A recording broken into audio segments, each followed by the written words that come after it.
Күй. Әбіш Кекілбаев. Шық жекпе-жекке, болсын бала. Қылыш, ода болсын.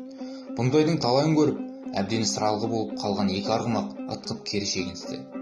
«Ей, шауынбас қазақ, кәлләңді құзғынға мұжытармын», деп Көкбөрі қалшылдайды. «Шүлдіреген шақшабас неменің құтырған-ай», деп Дүйімқара тістенеді. Екі арғымақ аңдысып тұр. Екі батыр айбат салыстырады. Дүйімқара жай әншейін насыбай атысқалы тоқтағандай жайбарақат. Нағыз Көкбөріде тайсалар емес.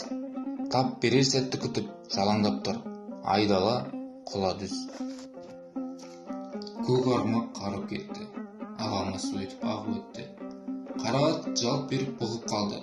Артынша ытқып сырт айналды. Көкбөрі сеңсең көргін көзіне түсіріп, тағы емініп келеді. Дүйімқара қынға қолды енді салды. Әншейінде лып етіп әуеге ойнап шыға келетін қайғы қылыш табылар емес.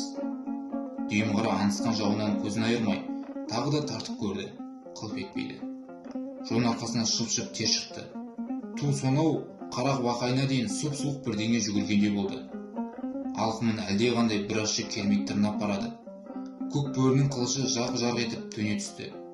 Дүйімқара енді қылыш суырам деп әуре болмай, қынабымен түгел ағытып алды да көк арғымақтың құлағының үстінен құлаштап сермеп қалды.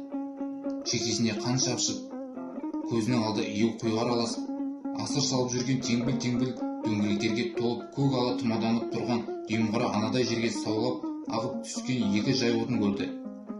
Қынабын қайта тартып алды. Көкбөрінің қылышы бел ортадан қақ бөлініп жерде жатыр. Шірене тартқан қайыс тізгін көк арғымақтың мойнын ауыртып тастады. Кенет тізгіннің бір ұшы шолтаң етіп, көзінің алдына кеп ұрды. Ат анадай жерге бір-ақ ытты. Бұрылып артына қарап еді, төсі жүн-жүн дәу қара кісі бұның иесінің кеудесіне мініп алыпты. Қылыштың сынығы ақыры соның қолына түсіпті. Мұның қайыс тізгіннің шот кесіп ап иесінің қолын байлап тастапты. Енді өзінің қыл шалбырымен аяғын буып жатыр. Көкбөрі бақырып-шақырып бірдеңе дейді. Оның құлағына қыстыратын Дүйімқара ма? Көзіне құйылып бара жатқан ащы терді шынашағымен қағып жіберіп, ырс-ырс дем алады.